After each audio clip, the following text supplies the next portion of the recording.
Bismillahirrahmanirrahim. Assalamualaikum warahmatullahi wabarakatuh.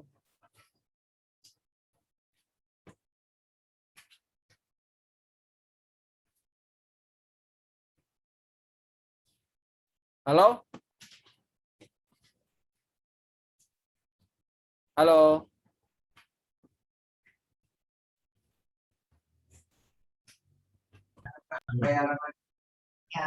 Aku udah pernah bayar separuh. Silakan. Halo?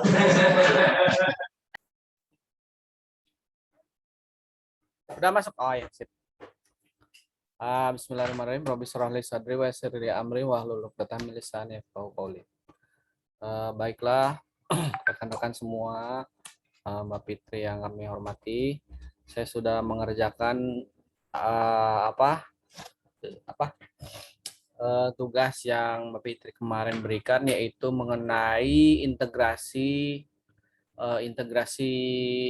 RPS ke dalam sains berbasis kearifan lokal. Ya, di dalam materi yang saya akan berikan ini,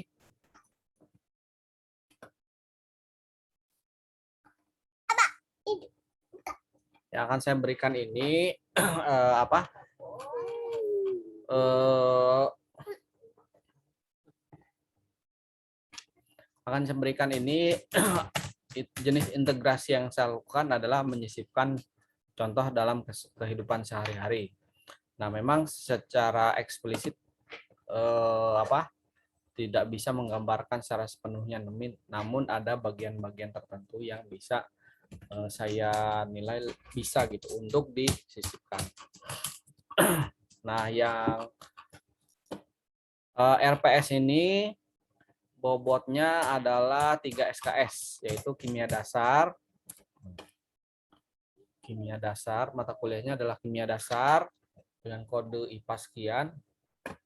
Nah, kemudian CPL-nya sudah disampaikan pada pertemuan kemarin, ada sikap, kemudian kompetensi umum, kemudian proses mendapatkan pengetahuan, kemudian dan seterusnya. Materi pokok bahasannya ini ada 13 pokok bahasan, dibagi ke dalam 16 pertemuan. 16 pertemuan itu dibagi lagi, 14 pertemuan tatap muka melalui virtual maupun melalui virtual tatap muka ataupun melalui offline tatap muka.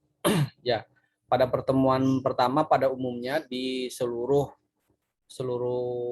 kampus biasanya ada kontrak perkuliahan, kemudian memberikan pengertian secara sekilas apa yang akan didapatkan oleh mahasiswa setelah mengikuti perkuliahan kimia dasar ini, ya. Nah, kemudian pada pertemuan kedua rancangan yang saya buat yaitu jadi contoh yang saya berikan ini, Pak, dia ada beberapa contoh tapi bisa dipakai untuk beberapa materi gitu ya. Nah, contohnya mahasiswa mampu memahami kemudian bisa menjelaskan pengertian materi dan klasifikasi materi.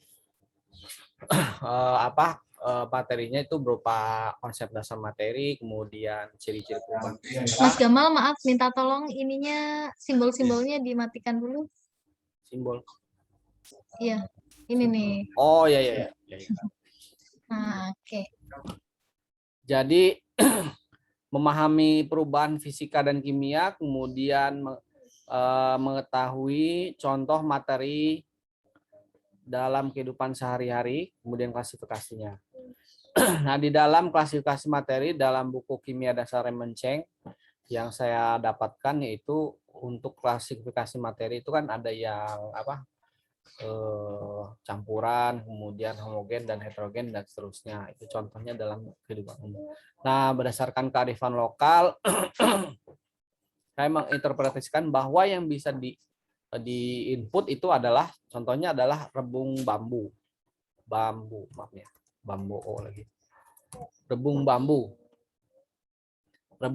atau lemea. Jadi setelah itu pembuatan kompos dari limbah sawit. Lemah, Mas. Hah? Lemah. Bukan lemea. Lemea tuh jeruk. Oh, lain lagi ya. Lain lagi. Lemah, gitu ya. Lemah atau lemah aja. Lemah, Kalau lemea jeruk artinya. lemah. Lemah aja Lemah biar nggak susah lemah. nyebutnya. Iya, kalau lemea tuh artinya jeruk, nanti beda lagi itunya. Ya, baik. Jadi ini materinya definisi materi, penggolongan materi, sifat materi. Nah, dalam rebung bambu ini kan bisa kita ambil materi, contohnya gini, campuran heterogen artinya ini ya Bu ya. Campuran heterogen di situ ada. Kalau misalnya sudah disaring, itu air fermentasinya bisa dikatakan sebagai cairan homogen. Nah, kemudian ada perubahan materi yang terjadi di dalam sana, yaitu perubahan. Jadi kan ciri-ciri perubahan materi itu ada yang berubah dari segi materi. Yang pertama perubahan bau, kemudian perubahan fisik, kemudian perubahan itu kan ada dua, perubahan fisika dan perubahan kimia. Nah, perubahan fisika yang terjadi itu pertama mungkin dari segi bau ya, dari segi bau. Misalnya bambu lemah tadi, baunya yang asalnya ya tidak terlalu busuk, ketika sudah difermentasikan jadi busuk, ya kan. Kemudian perubahan fisik yang kedua itu yang asalnya warna kuning dari bambu tadi, atau rebung itu kan warna putih ya, tapi ketika sudah dikombinasikan dengan kunyit gitu, kemudian dicampur dengan ikan, nah dia akan berubah warnanya. Nah, itu dari segi warna.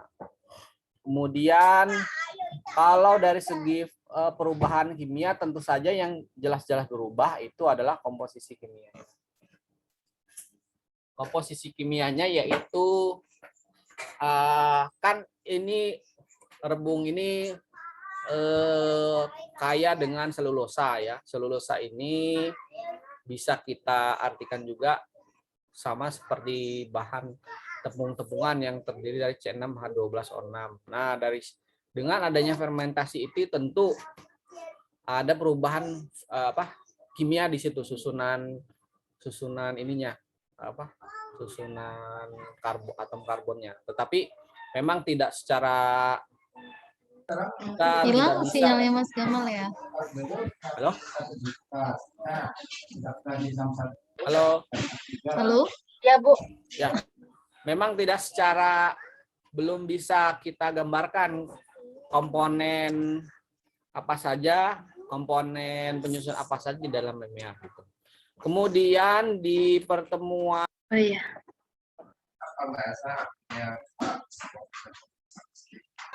Halo, tadi sudah sampai mana, Mbak? Sampai di ini limbah, pengolahan limbah, Limbah. Ya. limbah sawit.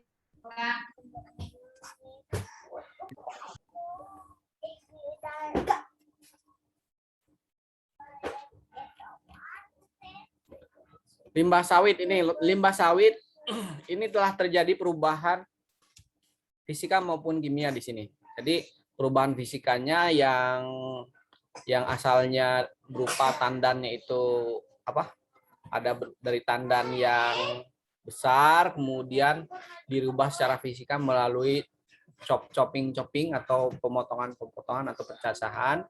Kemudian sari-sarinya diambil sehingga limbahnya itu berupa bubuk gitu, kayak seperti kokopit gitu. Kokopit kemudian difermentasikan, artinya difermentasikan ini dengan ditambahkan cairan tertentu, kemudian disimpan dalam keadaan anaerob, artinya tidak ada oksigen sama sekali di situ, sehingga menghasilkan perubahan kimia gitu. Jadi susunan perubahan kimia itu rata-rata yang fermentasi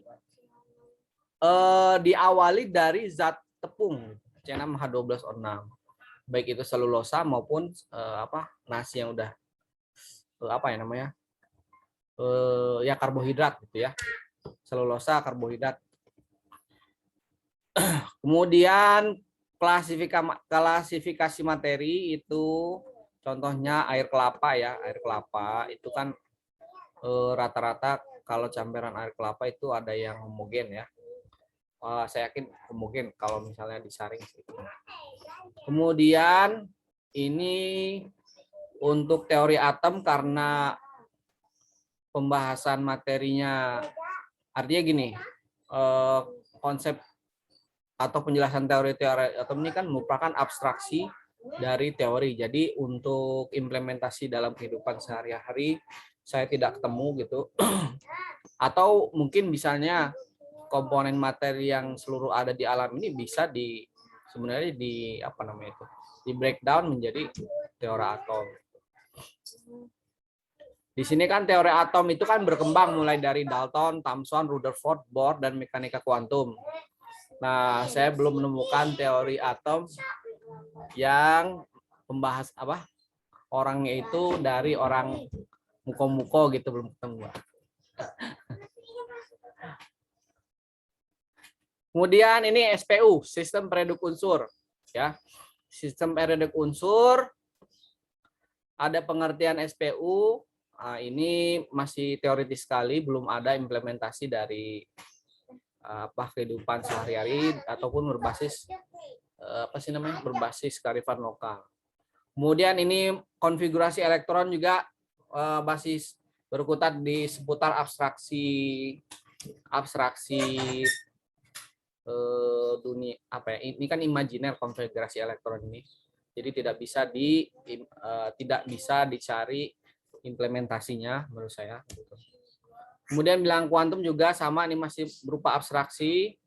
Nah, ini yang bisa bisa dicari implementasinya dalam kearifan lokal, yaitu memahami persamaan reaksi.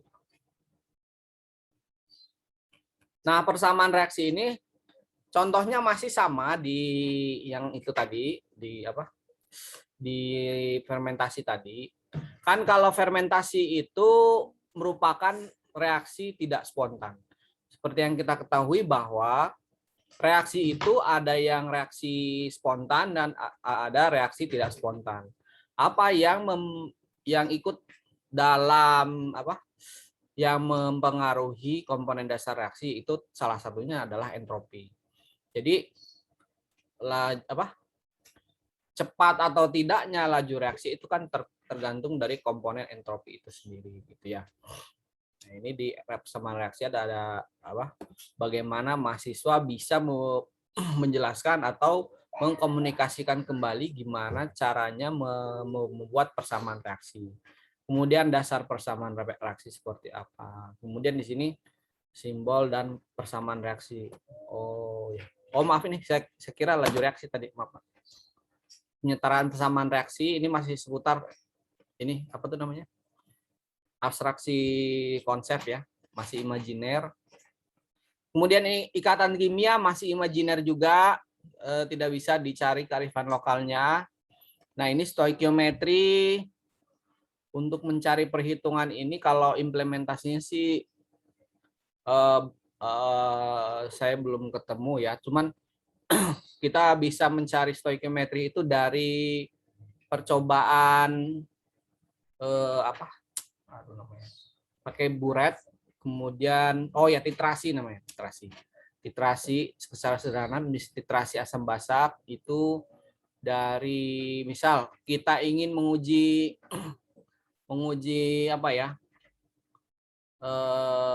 limbah menguji kandungan yang terkandung di dalam limbah batu bara gitu ya, bisa diambil sampelnya dalam beberapa cuplikan atau sampel, kemudian diuji apakah ada kandungan asamnya, kemudian gravimetri dan seterusnya itu bisa diambil.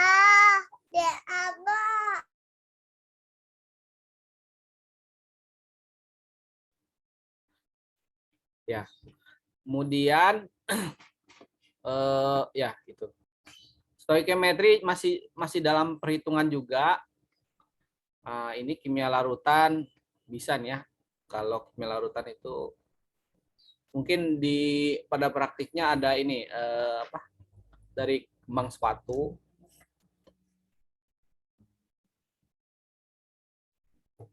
larutan di KSP, berarti ada KSP di sini. Cuman saya masih belum ketemu ini yang KSP ini. Nah, laju reaksi sama tadi seperti yang saya jelaskan di atas bahwa reaksi itu ada yang spontan. Tadi kan di atas persamaan reaksi saya nggak kelihatan, jadi itu seharusnya pembahasannya di sini. Reaksi spontan dan reaksi tidak spontan. Nah, fermentasi itu adalah reaksi tidak spontan. Kesetimbangan kimia. Dalam kehidupan sehari-hari, kesetimbangan kimia ini bisa dicari ya, itunya apa? Implementasinya. Contoh,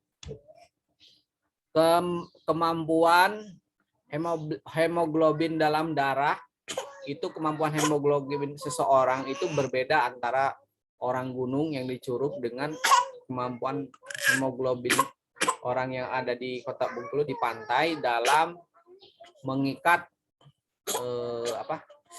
mengikat oksigen. Nah, untuk tesnya mungkin ada ininya, Mbak, ada tesnya gitu. Diambil sampel darah orang gunung, kemudian sampel darah orang pantai, diuji, dicari hemoglobinnya berapa. Nah, dalam setiap itu juga ada apa sih namanya? Kalau mau donor darah itu ada tes hemoglobin juga. Nah, ini adalah contoh dari apa sih namanya? Kimia unsur ya, kimia unsur. Jadi ada penambangan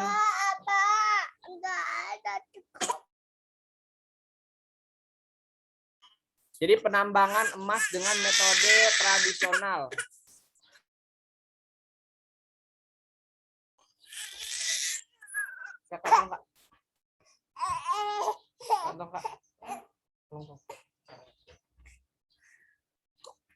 Bentar ya.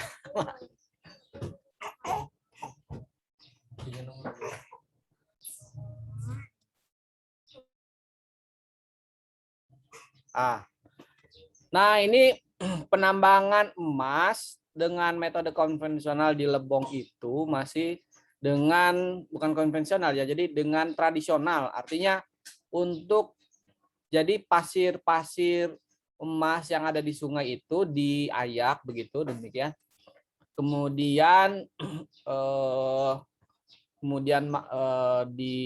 kalau udah diayak gitu disaring dengan proses filtrasi berkali-kali. Nah, ketika sudah mencapai pada ukuran sepersekian mikrometer ataupun milimeter gitu. Nah, penambang tradisionalnya ini mengikat pasir-pasir emasnya dengan menggunakan merkuri. Nah, itu merkuri. Jadi dari merkuri ini ketika jadi merkurinya tuh di tangan, Mbak, gitu, Mbak. Saya lihat secara ini ya di video yang sudah ada. Jadi pasirnya itu ditaruh di tangan, kemudian ditaruh merkuri, diputer-puter, gitu. Puter-puter. Nah, nanti si emasnya menggumpal, diambil, merkurinya dibuang, gitu. Padahal kan berbahaya sekali merkuri itu. Bahkan menurut penelitian Prof. Aceng, masyarakat di Lebong tuh ada yang menambang emas di belakang gitu kan. Kemudian di depannya dikit ada dapur gitu. Padahal masih ada sisa merkuri. Jadi menurut saya sangat memprihatinkan lah. Ini kearifan lokal yang saya rasa tidak bagus gitu. Terima kasih Mbak Fitri. Ya, terima kasih Pak Gamal presentasinya. Saya menanggapi dari bawah dulu tadi. Oh, kalau dari atas CPMK-nya sudah dimasukkan belum? Potensi lokalnya. Oh iya, belum. Belum ya. Makanya ketika belum masukkan CPMK, di sub CPMK-nya akan bingung gitu mau yang mana dimasukkan gitu. Oke, nggak apa-apa, nanti bisa diperbaiki lagi Ya, untuk siap. memasukkan komponen di sininya ya, deskripsi MK-nya juga harus dimasukkan seperti mata kuliah ini mencakup pengetahuan dan pemahaman konsep prinsip kimia bla bla bla yang gitu ya, yang berbasis atau yang mengintegrasikan potensi lokal gitu. Jadi di sininya ditambahkan. Kemudian ke bawah Pak, minta tolong di scroll ke bawah. Oke, ini sudah ya, sudah ada integrasinya di sini. Jadi begini Bapak Ibu dalam mengintegrasikan. Nanti saya akan beri materi juga sedikit. Jadi untuk mengintegrasikan potensi atau keunggulan lokal ke dalam rancangan pembelajaran kita, tentu kita juga harus memperhatikan 3 aspek ya. Aspek keluaran dari hasil belajar adalah kognitif, afektif, dan psikomotor. Nah, misal ini kalau mahasiswa mampu memahami, berarti ini di ranah kognitif. Nah, ketika di ranah kognitif, apakah tampilan ini nanti, sajian ini nanti di dalam proses pembelajaran, apakah hanya sebatas info, begitu ya, atau ada sajian info itu maksud saya ada berita atau dibuat sebuah teks panjang cerita gitu ya tentang rebung bambu atau juga pembuatan kompos dari limbah di daerah muko-muko misalnya gitu. Atau ini juga bisa disajikan dalam bentuk afektifnya, misal ketika membuat kompos dari limbah, orang-orangnya itu juga harus mengajarkan afektif ya, seperti orang-orang juga bergotong royong masyarakat sekitar gitu pada saat nanti penyajiannya gitu, gambaran penyajian di dalam pembelajarannya. Kemudian juga psikomotornya. Psikomotornya seperti apa? Apakah kita akan membuat sebuah project untuk kalau ini discovery ya berarti mencari gitu ya atau membuat kompos dari limbah sawit praktek dalam skup yang kecil gitu. Apakah itu nanti dilaksanakan di dalam kelas atau di luar kelas? Nah, itu juga perlu ada settingan. Apakah jadi ketika kita mengintegrasikan potensi lokal ke dalam rancangan pembelajaran kita, kita juga harus tetap memuat 3 aspek keluaran dari pembelajaran. Ada afektif, kognitif, dan psikomotornya. Kemudian yang ke bawah lagi ada tadi konfigurasi ya. Konfigurasi atau yang tipenya apa sih sumbangan elektron, ada yang menyumbang, ada yang menerima. Nah, itu misalnya kita bisa pakai permainan tradisional. Apakah misal ada permainan-permainan tradisional di daerah muko-muko yang bisa diibaratkan gitu ya, dianalogikan untuk konfigurasi elektron atau reaksi kimia juga bisa. Misalnya kalau yang punya unsur yang besar komponennya lengkap dengan yang tidak lengkap itu seperti apa. Jadi kita ibaratnya tidak serta-merta mengadopsi terus menempel begitu aja ya ke dalam konsep pembelajaran kita, tetapi kita juga bisa menganalogikan. Misal kalau di Jawa itu biasanya ada cungklak ya, cungklak itu yang ngambil terus dimasukkan masukkan kayak ada bolong-bolong gitu kayak ini terus nanti habisnya di mana ngambil lagi. Nah, itu kan bisa jadi konsep pembelajaran IPA gitu. Dimana kalau yang banyak akan memberi. Nah, yang memberi ini sebagai donatur nanti dia akan unsurnya positif. Tapi kalau yang menerima dia jadi negatif. Nah, misalnya seperti itu. Jadi kayak ada analogi-analogi yang bisa dimasukkan ke dalam rancangan pembelajarannya. Kemudian lagi ke bawah lagi nanti bisa ditambahkan lagi. Jadi supaya lebih banyak gitu. Kalau di PowerPoint yang akan saya sampaikan nanti sebenarnya ada ya fokus atau tema dari potensi lokal atau keunggulan lokal yang akan dimasukkan ke dalam rancangan. Itu apakah temanya itu pertanian atau bahari atau apa. Tapi kan kalau kita fokus di salah satu itu akan menjadi lebih sulit ya, tidak tidak banyak kreativitas kita gitu. Kalau mau fokus di satu tema seperti pertanian, bahari gitu, itu lebih ke pendidikan atau ke ranah sekolahnya. Misalnya kita mau mendirikan sebuah sekolah SMA Karang Taruna berbasis itu bahari daerah muko-muko misalnya. Nah, itu nanti kalau Bu Mary kemarin menceritakan kalau yang laut itu lebih ke Kaur ya. Kalau Kaur itu terkenal daerah lautnya gitu. Kalau Pahiyang itu lebih ke gunung, bukit-bukit gitu. Saya ingat sekali itu. Kemudian nah itu misalnya kita mau mendirikan sekolah baru itu bertema. Tapi kalau misalnya kita kaitkan ke dalam pembelajaran sebenarnya kita bisa mengambil poin-poin apa saja yang ada potensinya, ada keunggulannya di suatu daerah tersebut gitu. Kemudian ke bawah lagi, Pak Gamal, ini sudah betul ya, nanti bisa dimasukkan. Tinggal tadi dijabarkan lagi sama dengan Mary minggu lalu. Jadi nanti harus ada yang efektif tuh kira-kira konsepnya seperti apa, kognitifnya seperti apa, dan psikomotornya seperti apa. Oke, ini kalau definisi atom. Atom itu kan biasanya kalau kita ini konsepnya pakai semangka misalnya. Semangka gitu, ada biji semangka. Nah, misalnya ada nama semangka yang khusus dari muko-muko. Nah, itu kita bisa ambilkan contoh di situ, dianalogikan untuk definisi atom, struktur atom gitu ya, dan lain sebagainya. Kemudian sistem periodik unsur, kalau sistem periodik unsur nanti misalnya Pak Gamal, kalau sistem periodik itu kan biasanya kita beli sudah jadi gitu ya.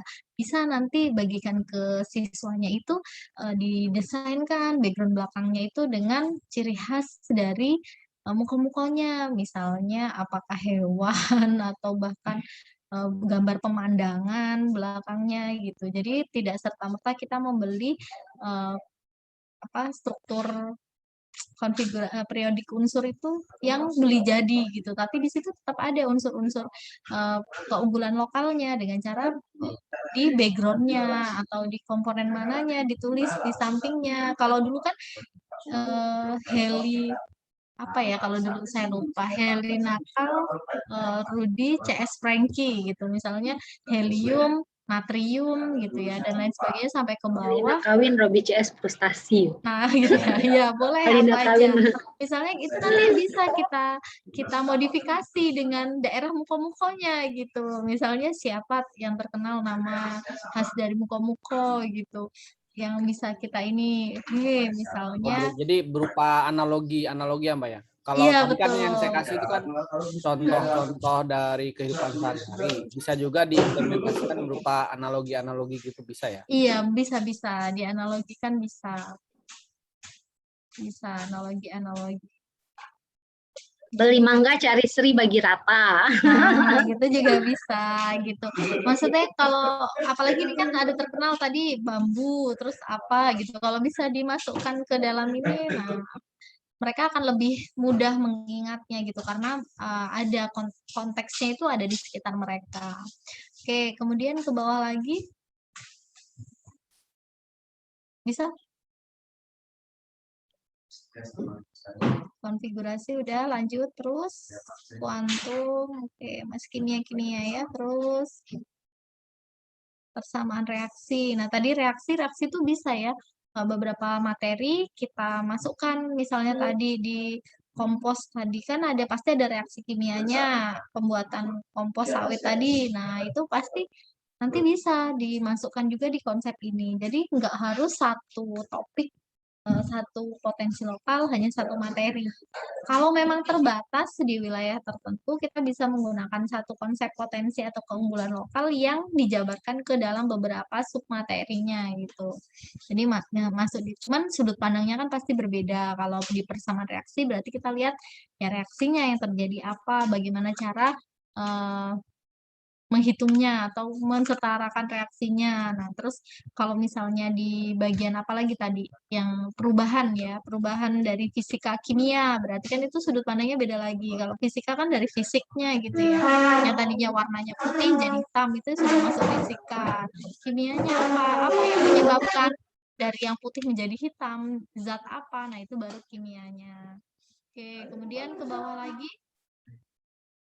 Oke, ikatan kimia. Nah, ini ikatan kimia juga ya bisa dianalogi-analogi kalau ada permainan atau peristiwa-peristiwa yang di muka-muka. Oke, lanjut Pak. Terus mana lagi yang ada? Larutan. Nah, ini larutan nggak ada, Po. Larutan dari padatan. Suaranya kok makin kecil ya, Mbak ya? Apa iya? Ya. Bentar. Cek sekarang. Sudah? Sama. Masih sama ya? Udah biar lama, saya pakai itu aja, apa namanya? Headset. Oh iya, coba. Enggak kok. Stabil, Bu. Oh iya. Soalnya juga suara Pak Gamal tadi kecil sekali di saya. Sudah, Pak. Cek. Ya, Oh, baru siap. mau dicolok. Baru mau dicolok. Oke, terus ke bawah lagi, Pak.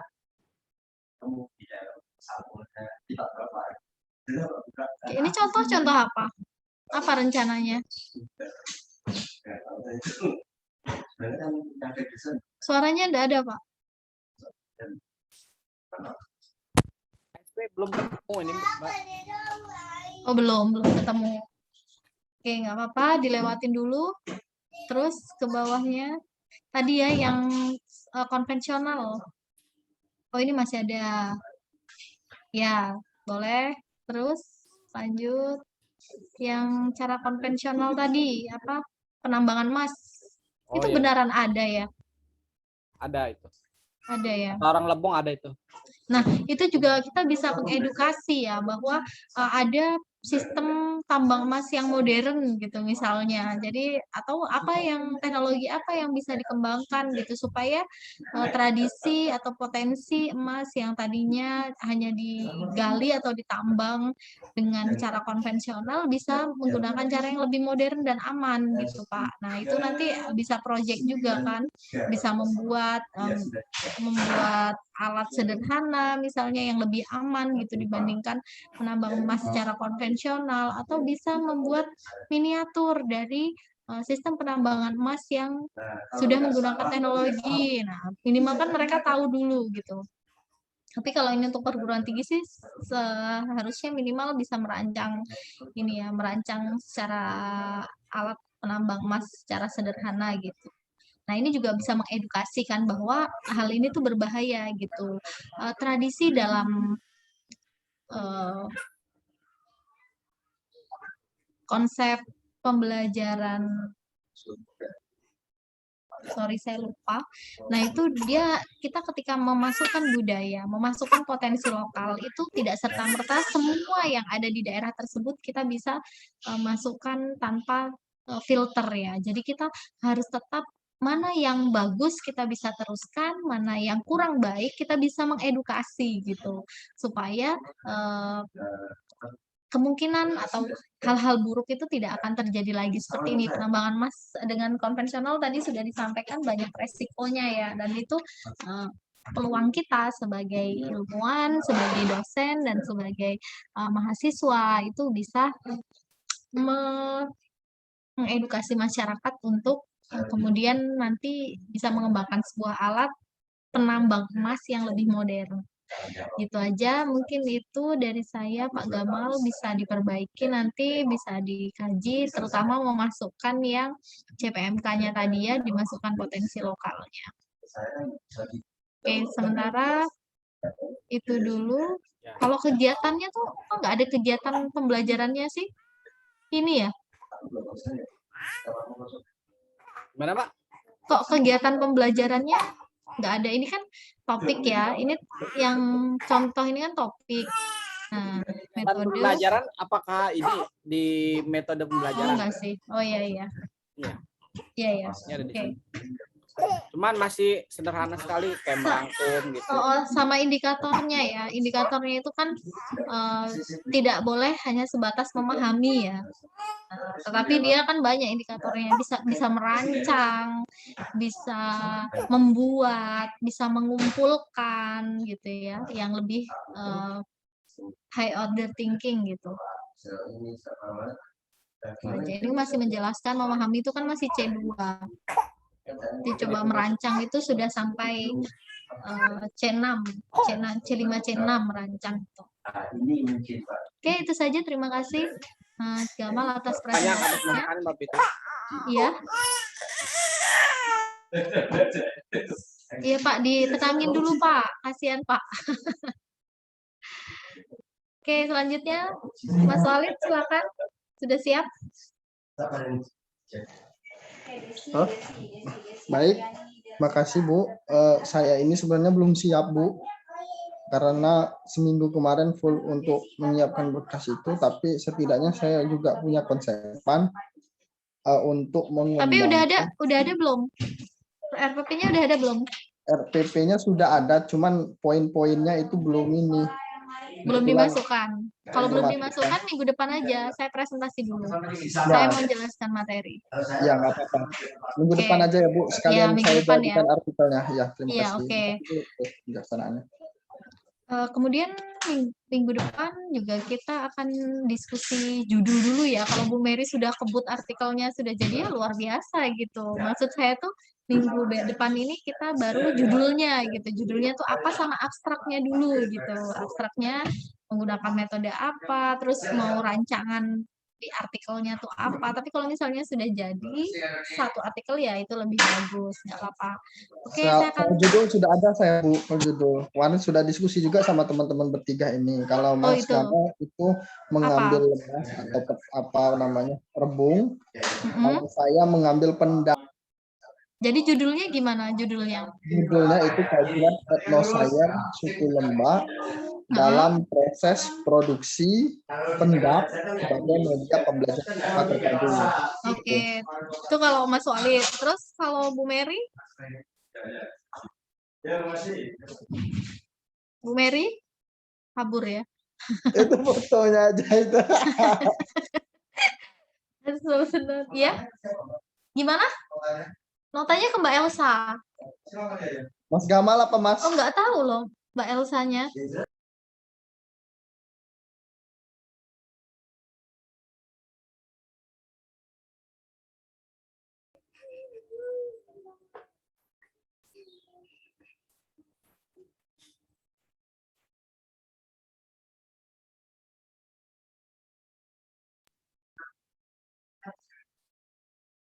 Oh, berarti Mas Walid tuh ganti ya. Tadinya kan mengkaji potensi lokal di Kota Bengkulu, terus ganti untuk artikelnya. Untuk artikelnya lebih kepada ini pengolahan makanan aja lah Mbak, makanan tradisional. Gimana? Jadi judulnya gimana?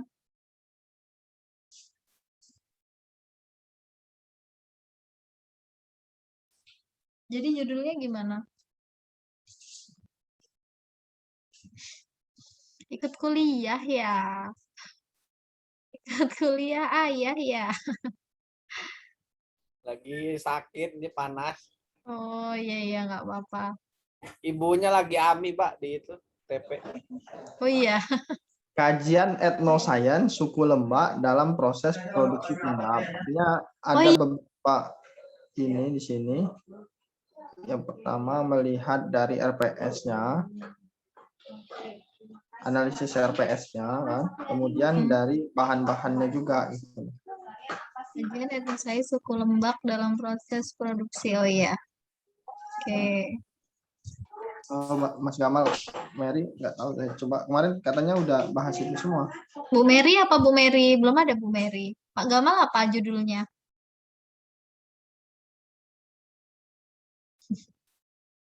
Belum ada Mas. suaranya. Mute Mas, mute.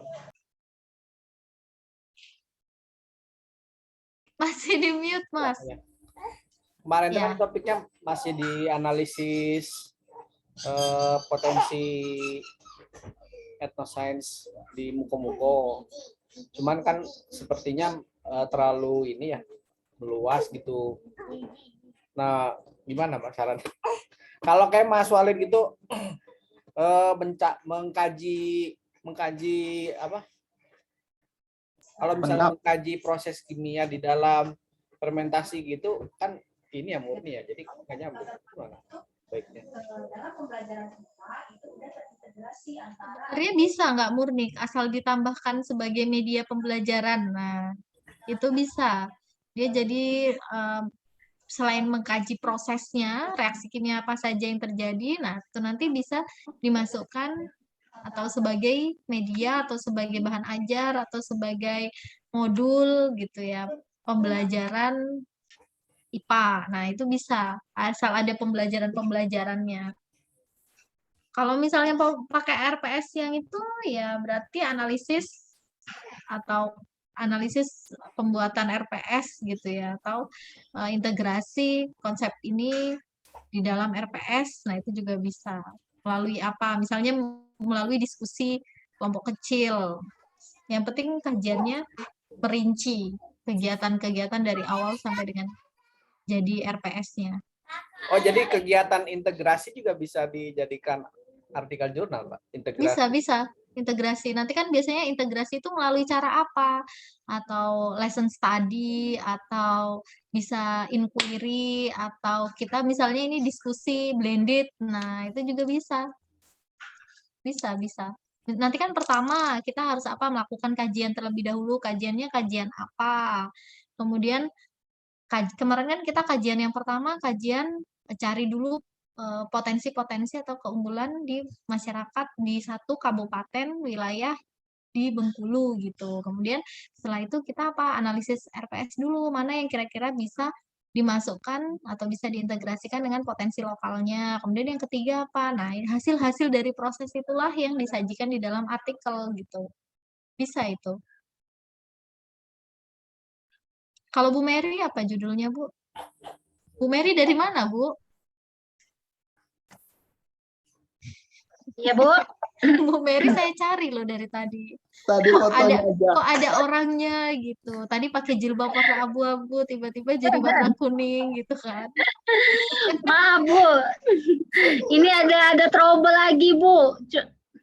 Ini masuk sesi 2 soalnya esme nasionalnya. Oh gitu. Iya, jadi Judulnya udah bolak-balik dimasukkan ini dipanggil. ya. Sudah di grup, Bu. Inovasi bioteknologi limbah daun sengon yang manfaat bagi pembelajaran sekolah dan kehidupan masyarakat. Oke. Metodenya apa nanti, Bu?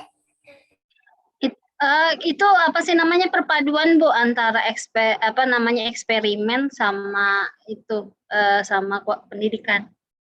Jadi kalau pendidikannya menggunakan PTK, pendidikan tindakan kelas. Kalau itu kebetulan tesis kemarin kan belum dijurnalkan, Bu, jadi Mary olah lagi. Oke. Iya. Gitu. Kebetulan kemarin waktu Bupati yang periode sebelumnya itu kan dia punya program mau kayak tanam sengon.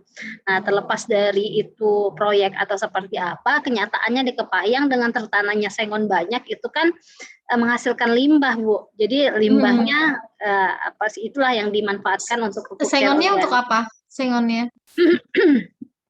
Sengon, kalau sengonnya itu untuk peti kemas, Bu, untuk peti kemas dan lain sebagainya. Ada pabriknya di Kepahyang. Gitu. Peti kemas itu apa, Bu? Untuk apa sih namanya, kotak buah-buahan, kotak sayur. Oh, kayak gitu maksudnya. Ya. Apa namanya kalau bukan untuk bangunan gitu enggak ya? Untuk bangunan bisa juga, Bu. Enggak, Jadi maksudnya kan limbahnya kan pasti limbahnya itu akan bermacam-macam ya, gitu. Banyak, ada yang bubuk, ada yang cair, ada yang misalnya gitulah. Nah, yang di sini yang diolah Bu Mary. Cuman yang Mary olah ini yang tipe yang mana? Yang diolah sama Mary ini khusus daunnya, Bu, karena kan yang diolah itu kan batangnya kan, yang di pabrik. Nah, jadi kan daunnya nggak diapa-apain, jadi daunnya itu diolah menjadi pupuk cair organik. Nah, pupuk cair organiknya itu dibagi menjadi 2, jadi ada daun sengon segar dan ada daun sengon yang terdekomposisi sempurna. Daun sengon segar dan terdekomposisi sempurna itu Mary lakukan uji laboratorium di lab ilmu tanah mengenai kandungan NPK-nya. Kemudian diuji cobakan pada tanaman jagung, Bu. Jadi diuji cobakan pada tanaman jagung ada 11 perlakuan, 1 perlakuan kontrol, yang satunya apa sih namanya untuk sengon yang segar itu ada 5 perlakuan. Ada yang konsentrasinya 1:1, 1,5, 1/1/4 dan lain sebagainya kayak gitu, Bu. Jadi 5 yang terdekomposisi sempurna, 5 yang sengon segar, 1-nya kontrol, Bu. Nah, kemudian hasil dari eksperimen tersebut diaplikasikan khusus untuk pembuatan pupuk cair organiknya saja di materi bioteknologi kelas 9. Oh, berarti ini Bu. eh, berarti inovasi bioteknologi limbah daun sengon sebagai apa gitu, Bu? Sebagai Bu ya. Ini kalau yang bermanfaat bagi pembelajaran sekolah ini kayaknya masih kurang Terlalu kurang ya. kurang. Atau ini nanti diberi daerahnya Bu supaya lebih Sayang ya, Bu, lagi. ya? Lebih ada potensi lokalnya gitu. Oh iya, jadi kehidupan Inovasi masyarakat tuh. bioteknologi. Gitu boleh bagi kehidupan. Inovasi bioteknologi limbah daun sengon. Langsung pada pembelajaran, Bu. Pada pembelajaran IPA terpadu. Atau masyarakat dulu ya. Inovasi bioteknologi limbah daun sengon oleh masyarakat Kepahyang Provinsi Bengkulu gitu ya. Oh, gitu ya, Bu ya. Sebagai apa? Misalnya ini kalau digunakan di dalam pembelajaran itu untuk apa kaitannya? Kalau tadi yang disampaikan Pak Gamal kalau hanya inovasi bioteknologinya lagi itu murni gitu. Untuk dibawa ke pendidikannya mau apa? Mau dijadikan apa gitu. Tadi kalau Jadi Ibu tadi yang di materi pembelajaran kelas 9 tadi apa? bioteknologi kelas 9, Bu. Nah, itu ya. Jadi Ya, materi bioteknologi kelas 9. Ya, bisa. Materi bioteknologi kelas 9. Oke, itu. Terus rencana submit jurnal sudah ada di mana? Belum. Belum, Bu. Masih Mbak, cari. itu jurnal yang punya Pak Parmin itu yang PPI itu ada yang itu bisa nggak tuh, Pak? Betul, saya lupa lagi nama jurnalnya tuh. Yang mana? PPI yang jurnal tentang Coba apa, di Mas? search. Tahu nggak, Mas? Di search. Yang baru ya? Iya, yang Jaki itu. Nah, Jaki dia Ya ada, nanti saya share ya. Nah, itu ada tuh. Masih searching yang terjangkau, Bu. Soalnya ada beberapa jurnal yang harus di. Iya, bayarnya biasanya juga mahal. jurnal Ya. yang Pak Parmin tuh cikal bakal Scopus ya. Oh iya ya. Mbak Fitri Bisa, tahu, nanti. Pak Parmin tahu ya? Maksudnya bisa sekaligus tugas Saya Pak ini Kris. ada ini Jadi ada kalau beberapa bisa. jurnal Pak Parmin itu kayaknya tuh. Pak Parmin tuh dari mana, Mas Solid? UNS ya? Kalau UNS itu setahu saya tuh namanya Karmin loh. Kalau IPA itu ya nggak sih Mas Walid? Parmin sama Darmin. Oh, itu UNES. Pak UNES. Pak Parmin UNES. Hmm. Kalau UNS itu Karmin ya? Pak Karmin Enggak, Fisika. Karmin. Pak Karmin. Karmin. Kalau Fisika. Darmin juga UNES. Darmin, Parmin dan Jurnal-jurnal Darmin. UNES tuh bagus-bagus jurnalnya. Oke, tapi ya buat bisnis juga sih. Yang itu pernah ikut seminarnya itu ternyata kalau mau masuk jurnal di sana harus jadi membernya, kemudian juga harus menggunakan ada kodenya gitu loh. Ketika submit itu ada kodenya gitu. Membuktikan kalau kita tuh member. Kalau nanti yang member sama yang bukan member itu lebih didahulukan yang member. Nah, itu ada sampai gitu. Oke, saya beri tambahan materi. Nah ya, saya tadi sudah siapkan. Kalau disertasinya sampai apa ini? Jangan-jangan belum kepegang sama sekali dari Kalau seminar seminar proposal kemarin, Bu, izin yang Mary itu bab 1 insya Allah.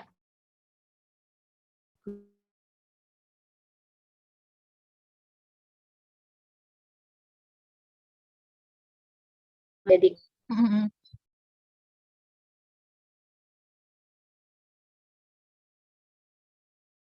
clearkan. Terus catatan-catatan Ibu juga kemarin kan pas apa terakhir aja nanti masukkan Mendeley-nya. Cuman kan bahan-bahannya sudah pisah-pisahkan. PJBL ini bahan R&D udah dipisahin, Bu. Cuma maksudnya nanti terakhir-terakhir aja ya, Bu, ya di Mendeley-kannya. Soalnya kalau bab 1, bab 2, bab 3 tuh entah Mary yang gaptek apa gimana, agak bingung Mary.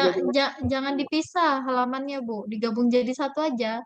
Nah, semuanya. Kan, ya, jadi dari cover sampai akhir itu dijadikan satu aja. Kan kadang ngerjakannya bab 1 file Ah, sendiri, bab 2 file sendiri. Nah, iya, itu Bu. kalau di Mendeley kan ribet, Bu. Susah. Makanya Digabung Mary. saja jadi satu. Jadi pas di kopinya jadi hitam semua, Bu. Yang itunya daftar pustakanya. Jadi bingung Mary-nya. Nah, itu Hmm. kalau yang di lapangan mungkin di Facebook, Bu, bisa dicek soalnya susah nge-share-nya. Di Facebook Mary Andaria itu sudah turun, Bu. Alhamdulillah kemarin 11 orang, itu melibatkan Bu Des juga, melibatkan Karang Taruna, melibatkan perangkat desa. Alhamdulillah mereka setuju pada dasarnya, cuman kendalanya itu tadi di pendanaan kan. Jadi Mary bilang ini kan kita awal untuk membuka. Kemudian yang ke Kemenristek, Kemendikbudristek kemarin itu ditolak proposalnya karena Karena sudah masukkan proposal juga. Tidak tahu mungkin kekurangan kok nggak di administrasi atau kok nggak gimana. direview, Bu? Biasanya kan kalau ditolak ada reviewnya. Nggak tahu, Bu. Mungkin ada kurang syarat mungkin, Bu. Oh, Ada kurang syarat. Soalnya kemarin ada kan cuma 2 hari kemarin waktunya. Jadi ada yang harusnya di atas materai, terlanjur terinput tidak ada materainya. Mungkin gara-gara itu juga kayak gitu. iya. Jadi itu, Bu. Kalau yang lain lagi ngumpulkan alat-alat bahannya. Sekarang lagi proses pengumpulan ban. Rencana nanti kalau bannya udah 30-an sudah bisa dicat sama anak-anak Karang Taruna. Nanti progresnya Mary itu ke Ibu. Kalau yang Iya, oke, Bu. Mary kan lamanya memang di penyiapan ini kan, Bu, penyiapan bahan alamnya. Kalau yang di tertulisnya mudah-mudahan bisa dikebut nanti kalau desainnya sudah pasti kayak gitu, Bu. Itu Iya. yang Mary, Oke, Bu, Bu. progres sementara. Tapi ini ya, Bu, nanti misalnya bab 1 sudah selesai, coba dikirim aja gitu. Bab 2 sudah selesai. Jadi nanti biar nggak bersamaan gitu. Siapa yang nyampe dulu ke saya kan bisa saya koreksi. Gitu. Ya, Kalau untuk teknis Mendeley tadi silakan aja yang lebih nyaman Ibu gimana. Tapi kalau saran sih lebih enak dari awal Bu sudah diinput pakai Mendeley. Jadi kalau daftar referensinya kan kita sudah tidak berpikir lagi gitu. Ini yang mana, file yang mana, apalagi kalau kita download artikelnya sudah sangat banyak. Nah, itu ya. kan merepotkan gitu, harus kerja 2 kali. Tadi sudah dimasukkan, sekarang harus cari lagi artikelnya yang mana supaya nanti bisa diklik otomatis di dalam Mendeley. Bapak Ibu, saya kan ngajar metodologi ya di mana di semester 1. Nah, ini kebetulan temanya juga penelitian pengembangan. Saya mengingatkan gitu sedikit terkait dengan di bab 2-nya gitu. Di bab 2 nanti jangan lupa Bapak Ibu tuh yang pertama harus membahas filsafat pendidikannya dulu gitu. Dari konsep yang Bapak Ibu masukkan untuk pengembangan instrumen, terutama di Mas Walid dan juga Mas Gamal, nanti filsafat apa yang digunakan untuk mengembangkan instrumennya? Apakah konstruktivis, apa pragmatis, atau apa gitu filsafatnya. Nah, itu Bu Mary pun begitu. Kalau misalnya konsepnya informal science itu secara filsafat pendidikan masuknya di mana yang sesuai, apakah teorinya John Dewey ya yang berbasis lingkungan atau yang mana gitu. Nah, itu yang pertama. Kemudian yang kedua tentang media, model atau bahan ajar yang dikembangkan. Kalau Bu Mary model berarti model pembelajaran itu apa? Yang masuk di tempat Bu Mary itu yang seperti apa? Definisi-definisi, terus komponen model itu apa? Itu dimasukkan di bab 2, poin yang kedua. Kalau Mas Walid dan Mas Gamal misalnya instrumen berarti di situ definisi dari instrumen. Instrumen itu ada apa yang akan digunakan instrumennya gitu kan. Ini tes atau non tes. Kemudian kalau komponen yang baik, instrumen yang baik, tes itu seperti apa. Nah, itu harus dimasukkan. Kemudian yang ketiga, konsep pembelajarannya. Kalau misalnya model atau bahan ajar atau media. Konsep pembelajaran itu karakteristiknya kita harus sampaikan juga.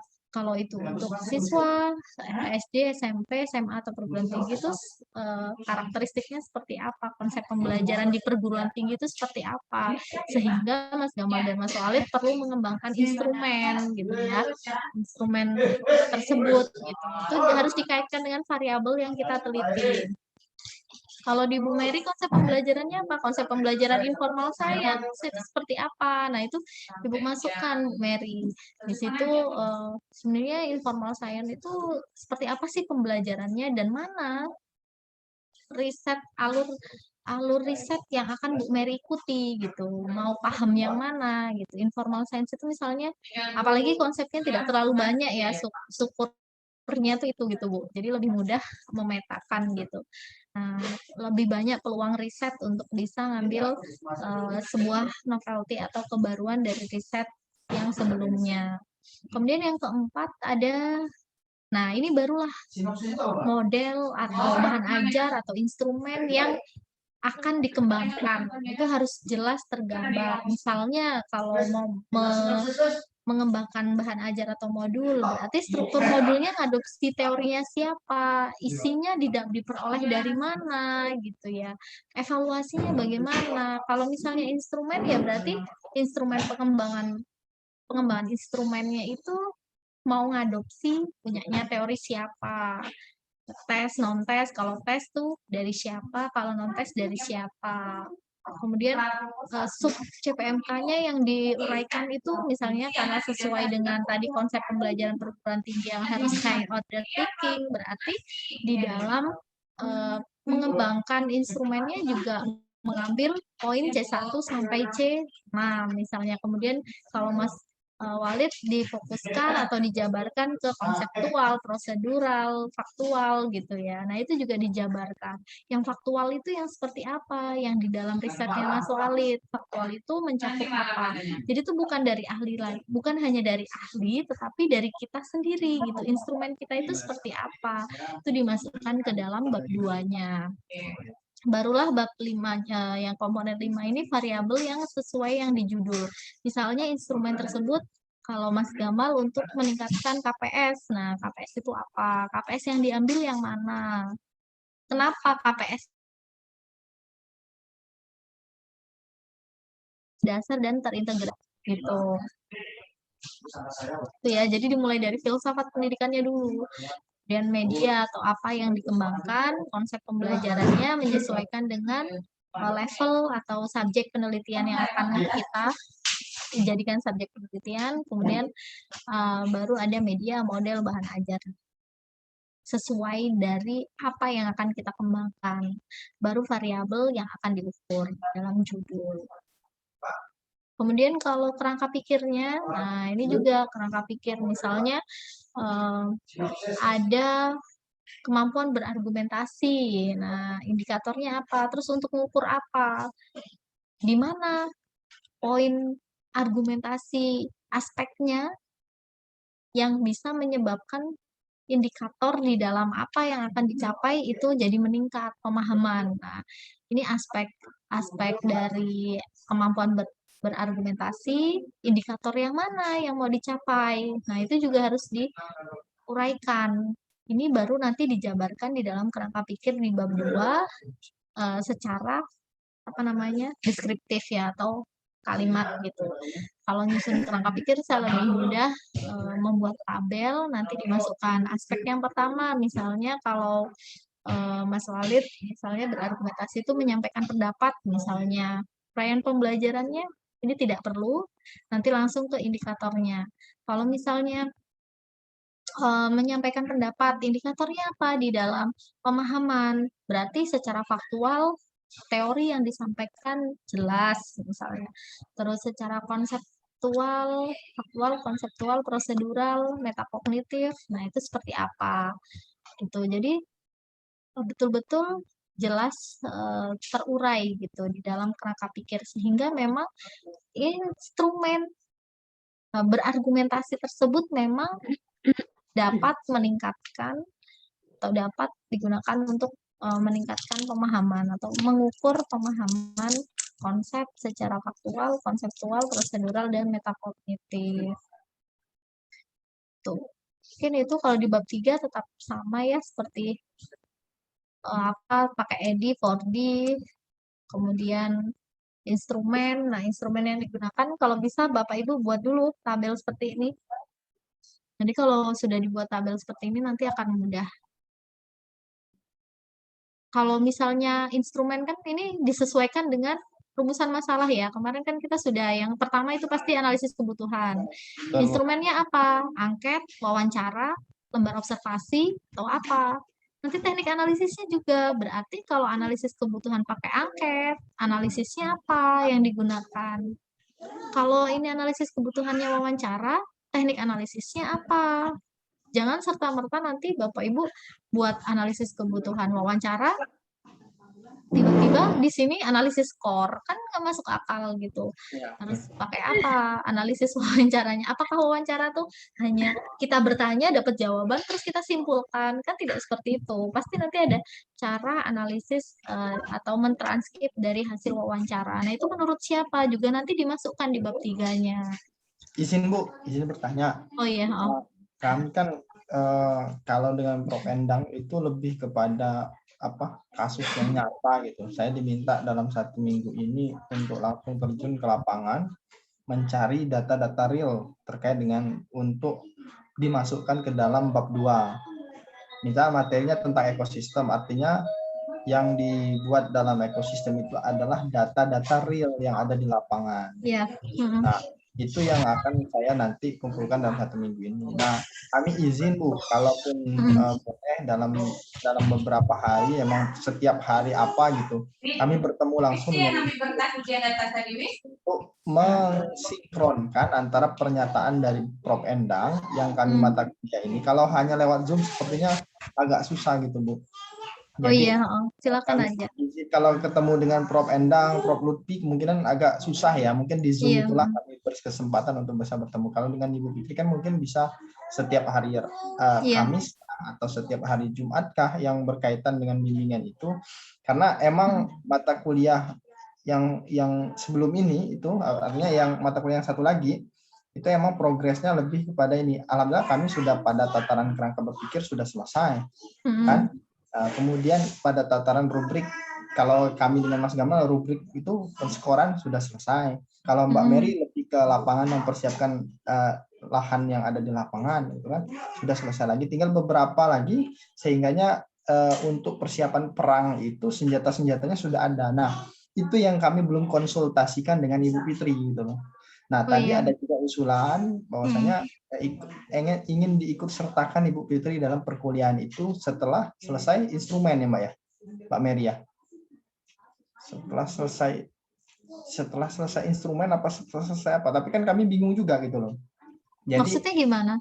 Setelah selesai perangkat-perangkat ini dengan beliau, nanti Ibu Fitri digabungkan untuk dalam perkuliahan. Validasi itu. Setelah Uji validasi kalau nggak salah. Ya jelas kami izin untuk hari apa gitu. Ibu Fitri bisa mengkoreksi atau mentukar pikiran lah bahasanya itu kan. Apakah di kampus nggak jadi masalah. Kalau via Zoom ini bingung. Terus terang aja saya bingung benar. Saya bertanya tuh kadang putus gitu. Minggu depannya udah lupa gitu kan. Karena nggak dicatat. Silakan aja, saya free itu Senin Selasa. Senin Selasa. Tapi besok kan Bu Mary pergi ya. Senin Selasa besok tuh.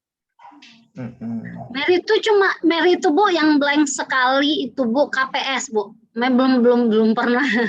Indikatornya Mbak. Ya, indikatornya. Jadi KPS itu masih nol tuh Bu. Baru baca jurnal sekilas aja. Terus di jurnalnya nggak dikasih contoh bentuk ininya seperti apa kayak gitu kan. Bentuk panduan praktikumnya seperti apa. Nggak ada contohnya di jurnal, cuma sebatas bab 5 saja. Jadi masih ibaratnya untuk yang bab 3 khusus yang pendidikan masih ngawang Mary itu Bu. Iya. Ya udah Bu, ayo kapan kalau misalnya mau ini, yang jelas itu saya free itu Senin Selasa. Kalau lain hari itu udah full ya. Full ya Bu ya. Full aja. Senin Selasa, Rabu hanya jam ini. Rabu hanya kalau misalnya kuliah kita mau bertatap muka apa-apa, ayo aja. Gitu. Silakan aja. Ya, paling balik dari Bali nanti ya Bu ya. Iya, boleh. Sementara ini silakan disesuaikan dulu apa maunya Prof Endang dulu ya, karena kan sama Prof Lutfi gitu.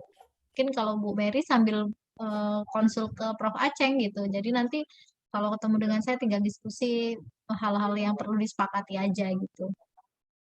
Kalau Dan yang mungkin ini diupdate sama, gitu ya. Maksudnya saya diberitahu ah, gitu maunya beliau ya. tuh seperti ini gitu. Kalau yang Mary sejalan sih Bu, sesuai pra proposal kemarin, alhamdulillah. Hmm. Jadi yang sekarang itu kan tinggal apa sih namanya, apa RPP, terus RPP kan kemarin sejalan, terus sama ini, terus kompetensi dasar kan, kompetensi dasar tiga itu pengetahuan, 4 keterampilan, cuma itu aja Bu, sama kerangka berpikir. Jadi Intinya lebih kepada Ya, analisis analisis kebutuhannya, Bu, ya. kebutuhan. Nah, tinggal lagi kepada yang persiapan produknya gitu kan. Iya. Jadi Mary belum tahu Bu dasar-dasarnya apa yang KPS ini masih nol. Iya Bu, pelan-pelan Bu. Nanti sambil baca artikel itu banyak. Sebenarnya KPS itu sama aja ya dengan aktivitas pembelajaran yang lain. KPS itu kalau KPS dasar itu hanya ada 5 standar lah ya, mengamati, terus mengumpulkan data, merumuskan masalah, mengumpulkan data, menganalisis data, menarik kesimpulan. Itu kalau yang dasar hanya 5 poin. Tapi kalau yang terintegrasi itu ada yang 9, ada yang 11 Ya. gitu. Tergantung. Tapi lebih kompleks gitu. Misalnya ada merumuskan hipotesis gitu ya. Rumusan hipotesis itu kan kalau di KPS dasar itu kan cenderung untuk siswa sekolah dasar. Karena kalau sekolah dasar itu kadang belum bisa merumuskan hipotesis ya. Jadi dimasukkan ke keterampilan terintegrasi. KPS terintegrasi itu dia ketambahan ada itu, ada bukan hanya menyimpulkan tapi juga ada presentasi gitu, mempresentasikan, ada juga menguji hipotesis gitu-gitu. Dia lebih kompleks. Jadi nanti lembar apa sih namanya observasi pelaksanaannya itu 5 indikator tersebut atau dikembangkan, Bu? Dimasukkan. Enggak, itu aja. Nanti Itu terus aja.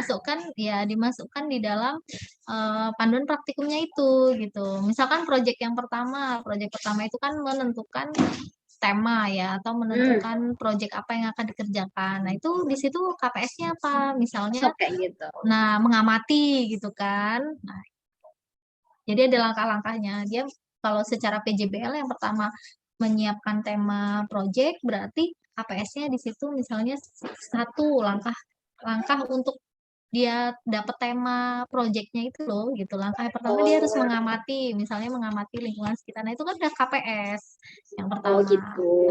Iya iya ya. Mengamati itu Baru ya tergambar dikit, Bu. menggunakan indera gitu. Iya iya. Mengamati itu kan menggunakan indera, peraba, penciuman, penglihatan, pendengaran gitu. Itu mengamati. Oke, itu jadi nanti kalau nyusun bab 3 di fokus ya. Misalnya uji instrumen kelayakan itu apa? Angket. Nah, angketnya itu analisisnya seperti apa? Analisis angketnya. Kalau misalnya angket validasi, berarti bisa pakai yang kemarin dijelaskan icon V ya. Bisa di situ. Kemudian keefektifan pakai tes. Nah, tesnya nanti desainnya seperti apa? Kalau ANOVA seperti apa? MANOVA seperti apa?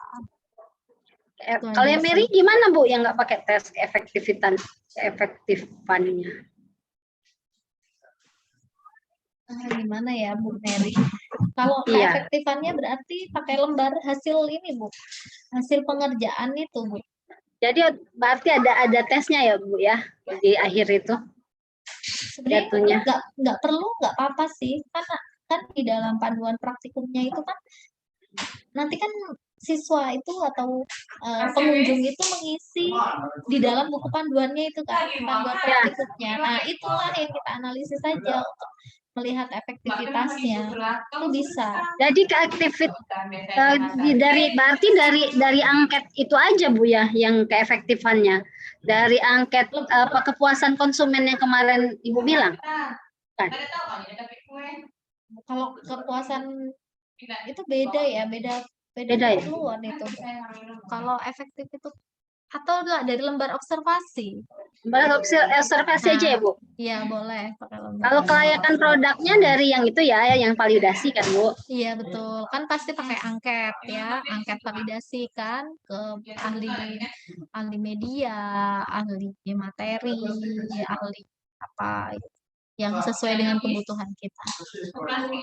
Kemudian jangan lupa kisi-kisi penilaiannya di dalam misalnya nilai modul, nilai model, nilai instrumen, apa yang dinilai, aspeknya, indikatornya apa harus dimasukkan. Sudah ya? Sudah dibuat? Kemudian untuk uji coba produk, nah kalau ditanya uji coba produk terbatas fungsinya untuk apa? Uji coba luas untuk apa? Kalau di beberapa buku pengembangan seperti Branch, seperti Edi ya, Edi, 4D itu menjelaskan kalau uji coba terbatas itu sama-sama untuk uji efektivitas. Maka sebenarnya kalau Bapak dan Ibu membuat desain atau rancangan penelitian di bab 3 uji coba terbatas, itu harusnya desainnya sama dengan uji coba luas yang membedakan hanya sampelnya atau populasi yang digunakan. Gitu. Jadi kalau misalnya waktunya gimana? Kalau desain penelitiannya itu 1 semester, harusnya uji terbatasnya juga 1 semester gitu. Jadi dibuat tampilannya itu sama dengan uji coba luas, kan fungsinya gitu. Hanya ketika uji coba terbatas, ini kita bisa siasati, caranya gimana? Khususnya kalau misalnya di perguruan tinggi itu kan tidak terbatas jadwal ya, tidak terbatas, bolehlah kita lobby dengan kaprodinya, dengan pimpinan di perguruan tingginya gitu. Kita meminjam 1 kelas siswa kita gitu untuk kita uji coba terbatas selama 16 kali, tapi itu cuma 16 hari, kan bisa gitu. Setiap hari kita riset dengan mahasiswa tersebut gitu. Tidak harus menunggu seminggu sekali. Nah, kalau dulu saya seperti itu. Jadi teknik-tekniknya yang penting itu dilaksanakan desainnya sama dengan uji coba luas, tetapi waktunya yang dibedakan. Kan kalau apalagi kalau materi itu kan biasanya hanya ada semester genap atau hanya ada semester ganjil. Nah, begitu ya. Masa kita iya harus nunggu setahun gitu untuk riset. Jadi solusinya nanti bisa konsultasi dengan pimpinannya untuk melakukan uji coba terbatas di salah satu salah satu kelas di mahasiswanya setelah jam kuliah yang lain gitu, walaupun nggak ada mata kuliah tersebut gitu. Nah, ini gambarannya terkait dengan riset. Ada pertanyaan?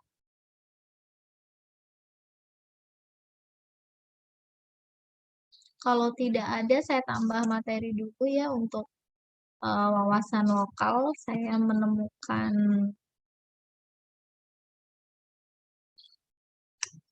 menyusun materi.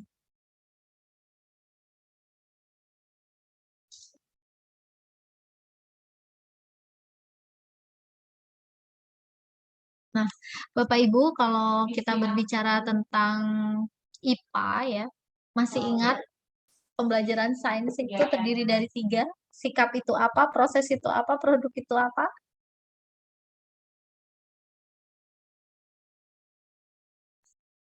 Masih ada yang ingat? Pembelajaran sains sebagai sikap, pembelajaran sains sebagai proses, pembelajaran sains sebagai produk. Ya, Pak Gamal? Suaranya belum ada, Pak. Sikap ilmiah, Mbak. Sikap ilmiah. Proses? Sikap ilmiah apa saja contohnya? APS, keterampilan proses sains. Itu salah satu bentuk dari output prosesnya. Kalau produk, jelas hasil ya, hasil dari pembelajarannya. Oke, terima kasih. Jadi sikap itu sikap ilmiah ya, bisa jujur, tanggung jawab, jujur ya sebagai peneliti, sebagai pembelajar sains kita harus menyampaikan apa adanya gitu, tidak boleh tidak jujur gitu. Kemudian tanggung jawab, bagaimana kita misalnya punya riset yang harus dirahasiakan ya memang harus kita pertanggungjawabkan gitu. Kalau suruh rahasia ya harus rahasia, tidak boleh dibocorkan. Kemudian juga sebagai pembelajar sains atau sebagai ilmuwan sains, sikap kita juga tidak boleh curang gitu ya. Itu sikap. Kemudian proses ini adalah bagaimana mencapai penggunaan metode-metode sains ya, metode-metode ilmiah. Bisa metode inquiry, metode apalagi yang ke ilmiah-ilmiah, pembelajaran berbasis masalah dan lain-lain. Nah, kalau produk ini PJBL. ya betul. Yang punya PJBL selalu teringat ya, Bu. Kemudian ada produk. Kalau produk itu dari hasil pembelajarannya ya. Kemudian di sini ada landasan yuridis Bapak Ibu. Jadi nanti kalau ketika kita mengembangkan sebuah pembelajaran berbasis keunggulan lokal atau potensi lokal, kita harus tahu landasannya dulu. Nah, ini kemarin saya lupa menyampaikan. Maka di hari ini saya sampaikan. Nah, di sini istilah local wisdom, local genius, kearifan lokal yang kemudian di Kemendikbud itu menyebutnya keunggulan lokal. Nah, di sini kemarin di awal sudah saya sampaikan apa bedanya kearifan lokal, potensi lokal, budaya lokal gitu ya. Itu sebenarnya ke kajiannya saja. Kalau kearifan lokal berarti lebih ke nilai-nilai, tata nilai yang ada di suatu daerah tersebut. Tapi kalau potensi lokal yang bernilai, yang bisa dijadikan lebih ke nilai ekonomis ya, lebih ke apa yang bisa menjadi brand di dalam satu daerah tersebut. Nah, landasan yuridisnya ini yang pertama ada peraturan pemerintah nomor 19 tahun 2005 ya tentang memasukkan pendidikan berbasis keunggulan lokal. Kemudian juga ada PP nomor 17 tahun 2010 di mana di sini menyebutkan pendidikan berbasis keunggulan lokal adalah pendidikan yang diselenggarakan setelah memenuhi standar nasional pendidikan. Hanya saja ada dan-nya, bukan hanya memenuhi SNP tetapi juga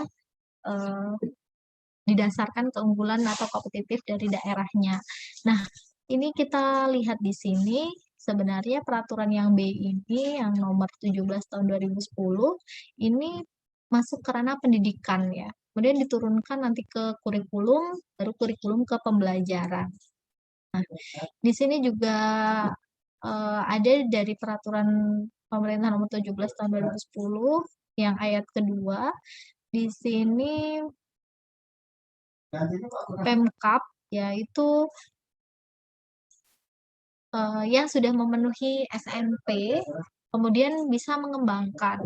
Harapannya kan sebenarnya potensi-potensi lokal yang ada di daerah tersebut itu bisa terekspos gitu ya. Kita belajarnya itu lebih kontekstual, lebih mudah diterima oleh siswa kita gitu ketika kita mengajarkan sains berdasar dari lingkungan sekitar. Kemudian ada Renstra juga Kemendiknas tahun 2010 sampai 2014 di mana pendidikan harus menumbuhkan pemahaman tentang pentingnya keberlanjutan dan keseimbangan ekosistem. Nah, manusia sendiri itu adalah bagian dari ekosistem, maka pendidikan harus memberikan pemahaman tentang nilai-nilai. Sebentar. Apa macet? Tidak bisa Sudah ganti ya slide-nya? Kemudian ada lagi PBKL itu singkatan dari pembelajaran berbasis keunggulan lokal ya. Di sini apa sih yang harus dilakukan gitu untuk membelajarkan sebuah keunggulan atau potensi lokal di dalam sebuah pembelajaran. Nah, yang pertama itu yang sudah kita lakukan kemarin di pertemuan pertama dan dipresentasikan pada pertemuan kedua. Yang pertama itu mengidentifikasi semua potensi keunggulan daerah. Nah, kenapa hanya terfokus pada daerah tertentu? Memang yang disebut dengan lokal itu ya terbatas pada suatu daerah gitu. Maka kalau 3 mahasiswa saya pisahkan mana yang daerah Bogor, mana yang daerah Kepayang, dan mana yang daerah Kota Bogor. Karena nanti secara sumber dayanya, dari sumber daya alam, sumber daya manusia, letak geografi, sejarah, dan budaya dari terbentuknya suatu daerah tersebut juga pasti akan berbeda-beda. Kemudian yang kedua, memperhatikan potensi keunggulan lokal. Apa yang menjadi potensi? Ada misalnya kayak kemarin Pak Gamal menyampaikan ada kelapa gitu ya. Kalau kelapa di Muko-Muko sama kelapa yang di tempat lain sama apa enggak gitu. Kalau misalnya sama, belum tentu itu bisa jadi potensi atau bisa jadi keunggulan lokal gitu. Mungkin ada sesuatu yang lebih seperti pembuatan pembuatan pupuk kompos dari limbah sawit. Nah, itu malah lebih berpotensi gitu karena jarang di daerah-daerah Indonesia yang sudah mengolah limbah sawit tersebut gitu ya. Padahal di di beberapa wilayah di Indonesia juga banyak kan yang punya sawit gitu. Kemudian yang ketiga, mengidentifikasi dan mengumpulkan informasi. Nah, kemarin kalau saya tugaskan hanya sebatas dokumentasi, maka nanti kalau misalnya artikelnya butuh observasi, wawancara, kajian literatur yang lebih mendalam, silakan dilakukan. Kemudian mengelompokkan hasil identifikasi yang saling terkait. Misalnya dikelompokkan dari unsur pertanian, peternakan. Kalau saya kemarin ke Rejang Lebong, itu ada itik gitu ya, tapi kata Bu Mary nggak banyak juga itiknya gitu ya, ayam yang paling banyak, ayam terus mungkin kambing ada tapi tidak banyak ya, tapi kalau informasi di internet itu banyak gitu, ada ayam, itik, kambing, sapi dan lain sebagainya. Nah, ini diidentifikasi dan dikelompokkan. Kemudian juga setelah adanya inventarisasi potensi keunggulan lokal, maka selanjutnya menganalisis kondisi internal sekolah. Nah, ini juga perlu dilakukan Bapak Ibu. Karena kita harus tahu peserta didik kita itu seperti apa kondisi realnya ya. Tendiknya apakah bisa gitu. Nanti tendiknya kita harus melakukan kajian awal terlebih dahulu. Apakah tendiknya siap gitu ya untuk membelajarkan atau mengajarkan sebuah konsep pembelajaran yang baru, gitu, pembelajaran yang bukan hanya sesuai standar nasional pendidikan, tetapi juga memasukkan atau mengintegrasikan potensi lokal. Kemudian mengidentifikasi kekuatan dan kelemahan sekolah dari fasilitasnya mendukung atau tidak, bagaimana kepala sekolahnya mensupport atau tidak, kemudian juga satgas yang lain. Kemudian menjabarkan kesiapan sekolah berdasarkan hasil identifikasi dari kekuatan dan kelemahan sekolah.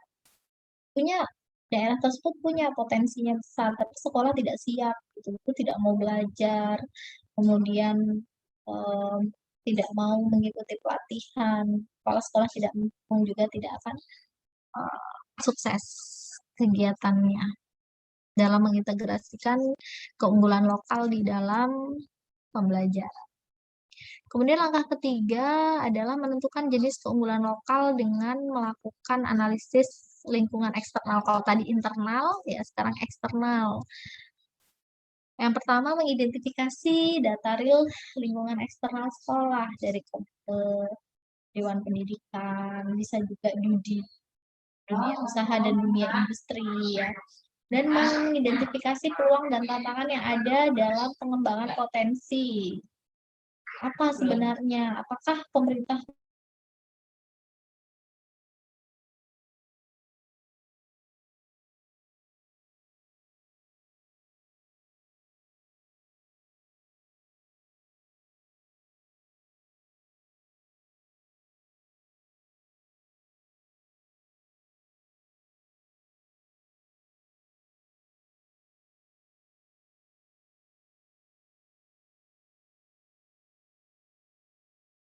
Kegangguan ya? Mary diam baik, Mary.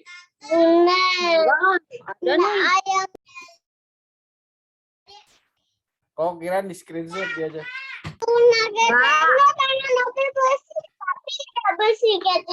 Ya udah cuci tangan susah. Cuci tangan di sumur. Ada Gaza. Ada Gaza. Ini Mahafaz ini. Ini Mahafaznya nih.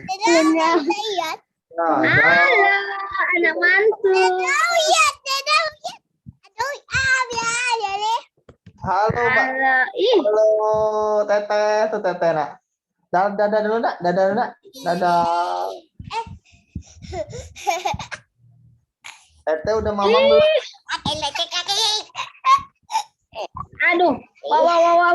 Kak Obi mau eksis juga. Kak Obi tuh. Hai. Halo. Kak Obi mau eksis juga ini. Siapa namanya? Siapa namanya? Bujang tuh? Tahu. Siapa namanya Bujang tuh kata Om tuh? Siapa namanya? Muhammad. Muhammad. Globizio. Sitanta. Panggilannya Kak Obi ya. Panggilannya Obi. Aubi. Kak Obi. Abang Ini Aubi. namanya ada Hafa nih. Tuh ada Hafa nah. Ada Hafa. Mana jilbab ada Hafa mana nak? Tuh, Teteh. Aduh malu. Tutup muka. Malu. Masuk lanang malu nak. Sila tangan dulu. Makan ayam geprek. Hai cantik.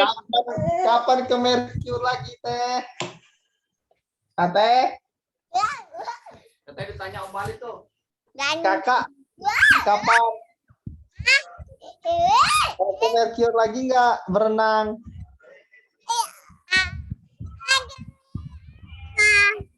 Teteh kelas berapa teh? Teteh kelas berapa nak? Oh kelas 1.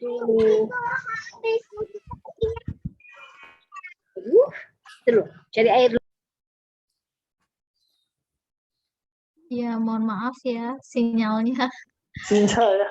ada Sinyalnya gangguan. gangguan. Mm-mm. Sini atau sana? Atau Mas Gamal ya? Saya ya? Apa Mbak? Saya ya sinyalnya gangguan. Iya keluar Mbak itunya. Soalnya ini mulai tes CPNS itu, jadi diarahkan. Oke, saya lanjutkan sedikit lagi. Nah, ini tadi sampai di sini. Ada ujian, Mbak Elsa? Iya. Sekarang ini? Proposal ya? Ya, pramuka. Oh, ya. Baik, saya lanjutkan. Jadi langkah selanjutnya setelah tadi ada identifikasi lingkungan internal sekolah, kemudian ini lingkungan eksternal, kemudian juga mengidentifikasi peluang dan tantangan yang ada dalam pengembangan potensi, dan yang terakhir menjabarkan kesiapan dan pengembangan PBKL ya, berdasarkan identifikasi tadi. Kemudian setelah melaksanakan analisis eksternal, perlu memperhatikan 3 ya. Kita harus menyusun tema dulu, kemudian menetapkan jenis keunggulan lokalnya itu apa. Nah, temanya tadi apa? Tema itu bisa ke bahari, pertanian, permainan tradisional atau apa, kemudian menetapkan jenis keunggulannya apa saja, kemudian kompetensi keunggulannya. Nah, ini nanti Bapak Ibu bisa baca kalau untuk tema sebagai pokok pikiran, ide pokok dari keunggulan lokal yang dilaksanakan, kemudian juga kemungkinan mendapat lebih dari satu tema. Kemudian yang ketiga, tema sebagai sebuah label harus mampu menginspirasi, memotivasi warga sekolah melakukan suatu perubahan yang membuat iklim budaya sekolah sesuai tema. Kalau tadi misalnya green apa tadi? Misalnya kehutanan gitu, ya, terus green kampus atau apa. Nah, itu berarti kan dari sekolah, desain sekolahnya, dari kurikulumnya, pembelajarannya, itu semuanya diarahkan ke situ. Kemudian juga tema menggunakan kalimat yang singkat dipahami. Nah, pengawasan bahari atau pengawasan pertanian dan lain-lain. Ini kemudian kalau sudah memperoleh keunggulan lokal dari hasil kajian tadi, kajian potensi atau keunggulan lokal, kemudian analisis internal sekolah, eksternal, selanjutnya bagaimana mengintegrasikan ke dalam proses pembelajaran. Yang pertama yang dikembangkan adalah SK dan KD-nya. Maka tadi ke tempat Pak Gamal atau Bu Peri yang sebelumnya itu masih kurang lengkap untuk dimasukkan dulu SKKD-nya, baru nanti bisa dikembangkan ke dalam pembelajarannya. Kemudian kualifikasinya tadi memasukkan 3 unsur output dari pembelajaran, ada pengetahuan, sikap, keterampilan gitu ya. Kemudian yang ketiga, kompetensi keunggulan lokal menggambarkan sejumlah kemampuan yang harus dikuasai peserta didik. Yang terakhir, untuk kompetensi ranah pengetahuan, strateginya dengan cara mengintegrasikan pada mata pelajaran yang relevan dengan muatan lokal. Nah, ini kalau karena kita fokusnya ke sains, maka kita masukkan ranah kognitifnya di IPA ya. Kalau Bapak Ibu misalnya sebagai kepala sekolah, nah itu bisa dimasukkan ke mata pelajaran yang relevan atau juga muatan lokal. Kalau di Bengkulu apa muatan lokalnya biasanya? Bahasa Bengkulu gitu. Batik Besure, Bu. Apa? Oh, batik Besure itu tuh, batik Besure itu apa, Bu? Bahasa Batik Besure adat. itu pembuatan batik ya, Bu. Oh gitu. Biasanya dimasukkan muatan lokal. Nah, Oh, bukan bahasa gitu ya, bukan bahasa Bengkulu ya. Kesenian. Besure gitu. kalau yang bahasa biasanya itu kalau di daerah Rejang Kaganga, Bu. Jadi biasanya itu yang dimasukkan ke aksara Kaganga, biasanya dimasukkan ke kurikulum Iya, untuk betul. muatan Kalau di lokal. Lampung kan juga iya. Kalau di Lampung tuh ya aksara Kaganga gitu. Bahasa Lampung gitu. Cuman kalau iya, saya tahu beberapa toko itu juga gitu ya, batik Besure. Ya. Nama batiknya gitu ya. Nama batik Bengkulu itu namanya batik Besure. Besure itu artinya bersurat kayak gitu. Jadi ada Ada tulisan-tulisan. tulisan-tulisannya. Oh iya. Iya. Kemudian yang kedua di ranah psikomotor. Nah, ini tadi kalau di IPA kita lebih ke praktikum gitu ya, merancang sebuah praktikum. Kalau ada misalnya air terjun, ya kita mau praktikum apa di situ gitu. Kita membuat alat atau kita menguji teori, nah itu bisa. Kemudian kompetensi ranah afektif. Nah, ini bisa dimasukkan agama. Kalau kita dimasukkan ke dalam IPA, kita tidak bisa spesifik seperti agama, kecuali kalau yang ngajarnya di seperti tempat sekolahnya Mas Walid ya, sekolah yang basis agama itu bisa mata pelajaran apapun dikaitkan dengan nilai-nilai agama gitu. Tapi kalau yang umum kan biasanya ada juga yang Islam, ada yang non gitu ya. Jadi ranah afektifnya bisa kita dengan cerita atau dengan apa ya, nilai-nilainya tuh kita inputkan di dalam kognitifnya gitu. Kemudian ini ada implementasi muatan kearifan lokal di dalam pembelajaran menjadi efektif jika ya memenuhi 5 syarat ini. Yang pertama, iklim sekolah yang kondusif, tadi ya dapat dukungan dari kepala sekolah, rekan sejawat ya, SDM-nya, guru-gurunya. Kemudian adanya harapan guru bahwa semua siswa dapat prestasi, kemudian ada tekanan pembelajaran pada kemampuan dasar, adanya keterpaduan sistem instruksional dengan asesmen. Nah, maka kalau misalnya Bu Mary mengembangkan model pembelajaran, nanti juga harus ada asesmennya gitu. Asesmennya itu harus baru, karena model yang dikembangkan juga baru, indikatornya juga baru. Nah, bukan berarti tidak bisa mengadopsi. Keterbaruan itu kan bisa dengan memodifikasi. Kemudian kepala sekolah memberikan insentif dalam pembelajaran. Nah, ini biasanya yang diharapkan para guru ya. Kerjanya sih ya gitu, mau-mau aja, asal ada insentifnya. Oke, itu Bapak Ibu tambahan materi yang ada di sini. Ada pertanyaan? Minggu depan mulai dibuat kecuali Mas Walid ya, Mas Walid masih presentasi RPP. Kalau yang lain diperbaiki nanti di pertemuan ke-8 ya, RPP-nya dikumpul beserta dengan artikelnya. Artikelnya boleh sudah disubmit, boleh belum. Yang penting jadi 2 artikel. Dan minggu depan tugasnya adalah Bapak Ibu silakan presentasi judul dan abstraknya, abstrak dari artikelnya. Jadi nanti pertemuan selanjutnya kita selain mengkaji beberapa referensi dari jurnal internasional bereputasi tentang pembelajaran berbasis lokal, kita juga nanti akan membantu rekan-rekan sekalian saling sharing gitu ya terkait dengan artikel yang ditulis. Ada pertanyaan?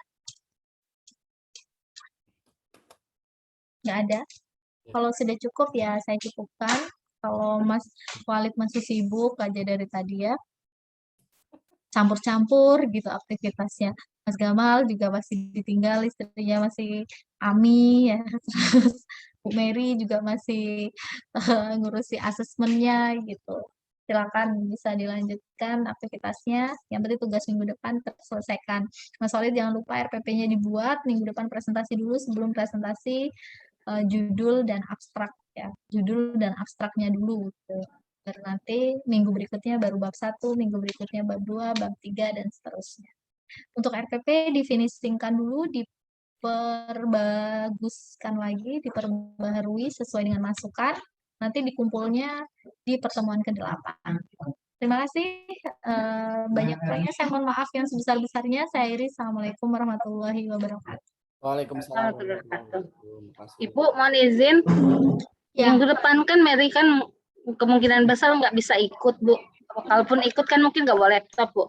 Ya, Jadi apa sih namanya? Yang Mary yang kumpulkan kemarin berarti udah boleh di itu ya, Bu ya. Yang jurnal yang Mary kumpulkan boleh, kemarin. boleh. Silakan. Ya, Bu. Ya. Makasih, Bu. Ya, terus kalau Mas Wali tadi silakan ya, mau hari apa, WA dulu gitu. Siapa aja, Senin, Selasa, Rabu ya. Rabu itu saya cuma ada jam sampai sekarang, habis ini ya biasanya. Kalau Kamis ngajar full, Jumat full. Baik, itu saja. Saya tutup. Terima kasih. Bye.